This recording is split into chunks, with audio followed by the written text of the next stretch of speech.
estoy con Laura Ventura, que es periodista desde Madrid, donde vive, es colaboradora permanente y crítica teatral para el diario La Nación. Tiene múltiples títulos, es licenciada en Letras y en Comunicación Social, tiene una maestría en Periodismo y otra en Lexicografía y además es doctora en Literatura por la Universidad Autónoma de Madrid. Bueno, y además de su trabajo como periodista, es profesora de Literatura en la Universidad Carlos III de Madrid también. Hola Laura, ¿cómo estás? Hola Juan, encantada de saludarte. Encantada de saludar a alguien que fue mi profesor. Muchas gracias, muchas gracias. Bueno, ahora me podrías dar clases vos a mí, así que, y eso va a ser un poco esta idea, esta conversación, que hablemos de tu propia mirada, de cómo estás viendo muchos temas vinculados a la cultura y a los medios desde tu lugar en Madrid. Quería empezar preguntándote, y es una pregunta genérica a propósito para empezar y podés irte por las ramas que quieras. Además de la pandemia, ¿qué está mirando la gente en Europa, en España en particular, en Europa en general? Pero ¿en qué pensás que la gente está pensando, además de la coyuntura tan particular esta? Creo que sin lugar a dudas el cambio climático, el calentamiento global es un tema que preocupa porque se siente en la calle, al menos en Madrid, cuando hay alerta, ¿no? Cuando el nivel de toxicidad es interesante. Creo que también está muy pendiente de el avance del populismo, de los distintos aspectos autoritarios de diversos gobiernos. Y estos serían los fantasmas y también la migración, sin lugar a dudas. Creo que, no sé si en ese orden o según la sociedad o según la proximidad con el foco o la red más cercana donde estos problemas ingresen o se contengan, están ahí latiendo y me animo a decir que serían estas cuestiones. ¿Por qué? Porque hermanan y al mismo tiempo dejan en evidencia la idea de fragilidad y vulnerabilidad. La idea de fragilidad en Europa, del ser humano frágil, comenzó a ser elaborada por varios filósofos en el último tiempo, antes de la pandemia, ¿no? Y que tiene que ver con otras enfermedades derivadas del cambio climático, dermatitis, pulmonares, y también que tienen que ver con la escasez y el hambre, que supuestamente estaría todo resuelto en una Europa moderna, pero no, se advierte también marginalidad y se advierten asimetrías y muchas rupturas en el tejido social. Qué interesante porque quien mira la realidad desde Argentina tiende a pensar que el día que se resuelvan los problemas más coyunturales nuestros, que no son coyunturales, pero son crónicos, muchos vinculados a la pobreza, a la inflación, a los temas económicos en general, estaremos en la panacea. Y cuando ves esto con la perspectiva de los países en donde esos temas no están, hay otros, y a veces tan graves o más graves que estos otros que tienen alguna solución macroeconómica. Estos otros a veces tienen implicancias mucho mayores. Me acuerdo de una reunión en la que participé, en la que un exministro inglés le preguntaron sobre el Brexit, que estaba en esos días, se había tomado la decisión del Brexit, y dijo, el Brexit es el tercero de los problemas de Europa. El primero, o mejor dicho, el tercero es ese. El segundo es que algunas economías de la Unión Europea no son viables. Es un problema. Y el primero, decía, es que por cada 6 personas que nacen en Europa, o por cada 6 bebés por cada bebé que nacen en Europa, nacen 6 en los países periféricos musulmanes en general, y están haciendo presión sobre Europa, y eso genera un problema de convivencia, migratorio, de todo tipo, que en general no es percibido. ¿Qué pensamiento te genera o qué feeling tenés sobre cómo están tratando de encontrar solución a estos problemas? Hablando principalmente de esto, de los temas o migratorios o de cambio climático, ¿te parece que hay ¿Estamos encaminados hacia algún tipo de solución? Siempre, y en este contexto de populismo, si vos me hablás de Boris Johnson, por ejemplo, lo que hizo fue también dejar emerger que Inglaterra no es Londres, que esa idea cosmopolita de Londres no es Inglaterra, y que siempre en la periferia también hay sentimientos e ideas arraigadas que no son tan amigables de cara al turismo, ¿no? De cara a la imagen que cada sociedad busca dar en el exterior. Creo que así como existe en Inglaterra, en Francia, sin lugar a dudas, el tema de esa convivencia que tiene que ver no solo con otra lengua, sino con otra religión. Por eso hay una gran cantidad de películas que tienen que ver con el conflicto que se da en el momento en el que se integran estos grupos a la educación. Pienso en Un buen maestro, pienso en una versión de Los Miserables, etcétera. Hay varias de estas películas que muestran, ¿no? Ese nivel de conflicto. Yo sigo pensando que lo más importante que se puede hacer es la educación, justamente para que las nuevas generaciones no compren ese discurso, que es un discurso del odio y del resentimiento, y busca integrar. Así como cada vez nosotros tenemos en las aulas alumnos, vemos la diversidad de género, étnica, religiosa. Creo que eso es lo más importante que se podría hacer. Y contame, Laura, cuando pensás en eso, ¿qué pensás de qué está leyendo la gente? Hoy en este momento uno lee cosas que tienen que ver con la propia sensibilidad. ¿Qué leen los que leen literatura y qué leen los que leen filosofía o política? Me parece una pregunta excelente porque es una pregunta que me hago a diario, ¿no? Yo siempre quiero saber qué es lo que está leyendo la gente. Muchas veces tengo problemas porque veo a alguien leyendo e intento ver qué es lo que está leyendo ya como a nivel, como de una deformación profesional.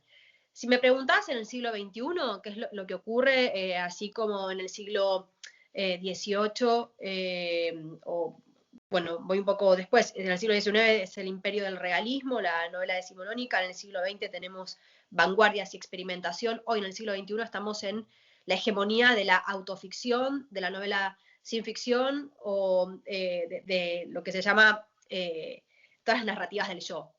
El sujeto está en primer plano y tenemos una primera voz narrativa, entonces tenemos a Nausgard, tenemos las crónicas latinoamericanas con grandes cronistas, eh, autobiografías, etcétera, etcétera.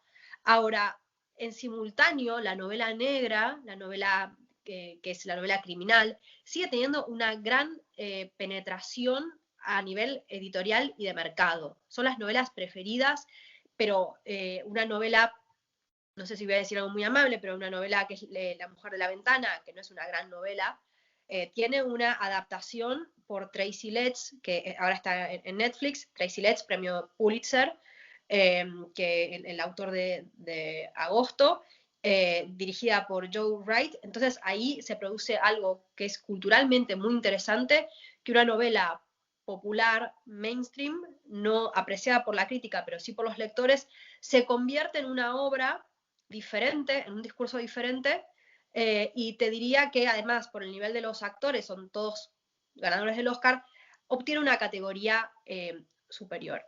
En cuanto a, si se quiere, nivel académico o premios o prestigio. Entonces, por un lado la autoficción, por otro lado la novela negra, y si me preguntas por filosofía y si me preguntas por ciencia política, yo te diría que hay, al menos en Europa, mucha sensación del podcast. Eh, no sé si se leen tantos estos libros, son tiradas chicas, son pequeñas. Pienso, no sé, en libros que son muy fundamentales. Ahora yo no podría entender la pandemia si no fuese por el libro de Daniel Innerarity, este filósofo vasco tan importante, o por Adela Cortina, que Adela Cortina piensa en la idea de la cordialidad. Daniel Innerarity habla de la idea de la humildad, todas ideas que suenan como muy descabelladas y que son más antiguas que el hambre, pero al mismo tiempo están buscando rescatar justamente por el nivel de conflictividad que está en el tejido social estas ideas. También es Fernando Savater, ¿no? Sin lugar a dudas que sigue ahí escribiendo, y Fernando Savater, el último libro que escribió tiene que ver con el amor. Esos son, creo que, los filósofos, al menos que en nuestra lengua están escribiendo en la actualidad. Ya sabemos que lee la gente, y ahora te quería preguntar, ¿cómo están educando las universidades, teniendo en cuenta estos desafíos que hay, los que ya sabemos de migratorios, sociales, climáticos? ¿Qué están enseñando las universidades en ese sentido? Y un poco la pregunta de fondo es si están a la altura de los tiempos, si están viendo otra película o están actualizadas con lo que está pasando. En primer lugar, en Europa por el plan Bolonia y luego se suma también Estados Unidos, hay una cuestión clave que es que el acceso a la universidad tiene que ser a través de un concurso público. Entonces, las plazas, las oposiciones son por concurso público, lo cual, en cierto modo, que es muy interesante, legitima el acceso de los profesores en cuanto a la pluralidad de las voces. Constantemente se repite la idea de libertad de cátedra, donde nadie va a ingresar hay programas educativos que se tienen que cumplir, pero la libertad de cátedra es crucial. El otro día escuchaba también otra filósofa muy interesante que está escribiendo ahora, que es francesa, que se llama Monique Cantos-Perber, decía que justamente es la universidad un lugar central porque en este contexto de radicalismos, en este contexto de discursos del odio, la universidad es el lugar donde puede servir como una membrana de contención para justamente desmantelar o detener esos discursos del odio, que son discursos radicales, que vienen de la sociedad, que son discursos quizá no muy inteligentes, pero sí muy contundentes, porque nosotros como seres humanos estamos destinados a pensar en categorías, en compuestos binarios, ¿no? Blanco-negro, amigo-enemigo, como si fuese la ley del beduino, y bueno, vida-muerte, es todo muy extremo.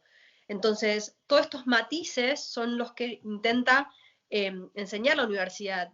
Obviamente hay universidades que tienen su sesgo y que tienen su espíritu, pero la idea tiene que ver justamente con la idea de tolerancia. Yo también enseño en asignaturas donde vienen alumnos que son de ciencia política o de relaciones internacionales. Las aulas cada vez más son cosmopolitas porque el plan Erasmus sigue funcionando, se ha expandido, no solamente ahora ingresan a Europa alumnos europeos, sino también estadounidenses, y se van ensanchando estos mundos y cada vez son más jóvenes los alumnos que ingresan en las universidades desde el exterior. Entonces, es un contexto rico, es un contexto amplio y que me parece muy interesante. Justo en esa línea te quería preguntar, hay un debate que es, no sé, tan viejo como la sociedad, que es que si queremos vivir en una sociedad homogénea, donde haya un grupo que tenga valores que logre hacer prevalecer sobre los demás, supongamos la Europa medieval y postmedieval es básicamente cristiana, y un no cristiano que quisiera vivir en Europa tenía que adaptarse a esas circunstancias. No le quedaba opción, no era un valor la diversidad, el valor era la homogeneidad en ese caso. Y en el otro extremo está una valoración clara de la diversidad. Es bueno que seamos plurales, que seamos distintos, que veamos la realidad distinta. En Argentina hay menos cultura de convivencia plural. Te quería preguntar, por un lado, ¿cómo estás viendo eso en Europa y cómo lo ves desde tu mirada en Argentina? ¿Y cómo conectás eso con la cultura de la cancelación? Mira, el otro día entrevistaba a un director muy prestigioso de teatro, que va a hacer un espectáculo acá en Madrid, y hablábamos sobre todo de eso, ¿no? Este es el mes del orgullo gay, de la diversidad. La diversidad, creo que esto es algo que a mí me encanta de España, no en todos los lugares, pero sí lo advierto, es la idea de la diversidad también política. Eh, Creo que nosotros los argentinos muchas veces intentamos medir a quién tenemos al lado o enfrente antes de hablar de política. Esto por suerte no existe acá, y sí he escuchado a muchas personas o que me han dicho, quizás no tan abiertamente, pero que nunca habían votado el Partido Popular, pero ahora sí han votado a Isabel Díaz Ayuso. Esta idea que me parece muy interesante por que se vota al político por justamente su gestión y no por su columna ideológica, que se lo evalúa constantemente. Y eso también habla de una idea de la libertad, de la diversidad. No solo tiene que ver con la identidad de género, que se está debatiendo acá también. Hay justamente un conflicto en el gobierno de coalición entre las dos propuestas. Digo, estamos dentro de la misma corriente ideológica y también hay diferencias dentro de una idea que debería ser homogénea, pero yo sí siento que afortunadamente también hay un avance de ideas radicales, independentistas, por ejemplo, de extrema derecha o populistas de izquierda, pero al mismo tiempo sí hay una tolerancia al otro.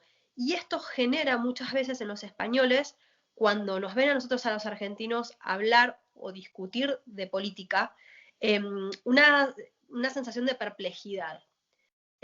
Una sensación de perplejidad por justamente nuestra efervescencia y nuestro modo de explotar sin escuchar al otro. Pareciera que se pusieron de acuerdo en España sobre no estar de acuerdo. Es decir, vamos a no estamos de acuerdo y eso va a ser parte del encanto, mientras que aquí todavía no llegamos a ese consenso. Voy a ver si te impongo mi idea, si logro imponértela de la manera que sea. Mira, y te quería decir algo que me quedó pendiente, que hay algo que yo sí destaco, que tiene que ver con algo que me llama mucho la atención, es que pareciera ser que en la Argentina ser intelectual es ser de izquierda, cuando aquí en Madrid la semana pasada se organizó una marcha multitudinaria en Colón en contra de los indultos a los presos políticos. Se acaban de indultar, o sea, pero bueno, en ese momento no estaba todavía el decreto. Y el organizador principal es Andrés Trapiello, que es un escritor. Y ahí estaba Mario Vargas Llosa. Y hay una gran cantidad de escritores, bueno, Pérez Reverte muchas veces, Sí. considerado, no sé, no quiero endilgar epítetos que no me corresponden, pero no están encolumnados todos los intelectuales ni todos los artistas en un mismo discurso. Qué interesante. Hay variedad ideológica. Mm. Y hablamos un poco de lo que enseña la universidad, de lo que lee la gente. Eh, Nos falta quizá hablar un poco de los medios, del rol que cumplen los medios en este contexto. Quería preguntarte cómo estás viendo a los medios, al periodismo y al periodismo en particular. Mira, yo creo, y cuando te digo creo, tiene que ver con no con un verbo y con un vínculo con la fe, sino creo con abrir una puerta hacia una posibilidad, con una certeza de que estoy explorando un territorio que no me interesa conquistar, que me interesa conocerlo, pero no conquistar ni tener súbditos. Me parece que el periodismo, sobre todo en un momento tan complejo con la pandemia, donde hay términos científicos, términos eh, eh, de la biología, de la ciencia, bueno, y cuestiones sistémicas de una complejidad inaudita. Creo que nuestro rol como periodistas es justamente poder ir tirando de ese hilo y haciendo que toda esa maraña sea mucho más clara. Yo te hablaba de la idea de conquistar y vuelvo a una idea que siempre vuelve, ¿no? Que es, hay un poema muy famoso de T.S. Eliot, La Roca, que decía, ¿qué hemos hecho con la sabiduría? Que la hemos convertido en conocimiento. ¿Qué hemos hecho con el conocimiento? Que lo hemos transformado en información. Y yo me animo, con el perdón del poeta, a decir que ¿qué hemos hecho con la información? Que la hemos convertido en opinión. Y esto a mí me parece que es grave porque en primer lugar habla de un nivel de soberbia, de lo que yo transmito es mi opinión. Fijémonos que de la información al conocimiento, bueno, y a la sabiduría ha habido o hay una decadencia en el contenido y en la transmisión, y me parece que es peligroso que se transmita una opinión. Es necesario el análisis, es necesaria las columnas, pero esa sensación que me da muchas veces de, lo vemos a diario cuando se detiene a alguien en la calle para hacerle una pregunta, y esta pregunta en realidad lo único que se busca es que aquel transeúnte valide esa respuesta, me parece que es muy compleja. Y siempre cuando yo busco, tanto en la universidad como en el periodismo, que alguien valide mi opinión, el no aceptar el error es incompatible con el conocimiento, ¿no? Y con el aprender y con la tolerancia. Eso me parece, de verdad, que es algo muy peligroso y me parece que no es algo ingenuo. Si vamos al mundo académico, el mundo de los alumnos, donde sí están aprendiendo, bueno, podemos decir a veces, leemos juicios que son muy extraños en trabajos prácticos, que los podemos dialogar. Me parece que un comunicador no es ingenuo cuando escribe algunas cosas que escribe. Y cuando pensás en, no sé, la foto de un periodista hace 10 años, otro del de hoy y otro que podemos imaginar dentro de otros 10 o 15, ¿qué adivinás como tendencia? ¿Para dónde vamos? Mira, la gran mayoría de los periodistas que admiro no están en las redes sociales. Es raro, ¿no? Porque yo también trabajo con alumnos que están en humanidades o en el doble grado, y las redes sociales son todo, ¿no? Yo no sé si son todo, veo que sí, que es necesario cada vez más llegar con este mensaje, digo, pero a veces también me pregunto, ¿no? ¿Por qué? Yo obviamente tengo un mensaje claro que lo quiero difundir, pero ¿en qué momento el ego le gana al rigor? ¿Hacia dónde veo? Veo que cada vez los periodistas tenemos que tener un dominio mucho más claro de los datos. Es un periodismo que a mí particularmente no me interesa o no me es útil para mi profesión. Sí, a mí me gusta ir a bibliotecas, archivos, me sigue gustando el contacto tradicional con la gente, y creo que eso es algo que se está perdiendo, el diálogo con las fuentes, los vínculos con el otro. De nuevo, no por la pandemia. Creo que el WhatsApp, la gente de prensa, acá en España es todo un tema, son profesionales bueno, que ponen muchos obstáculos con gente que uno tiene cariño, que conoce, pero uno no los puede pasar por encima, y la información yo la necesito ahora, no mañana, ahora.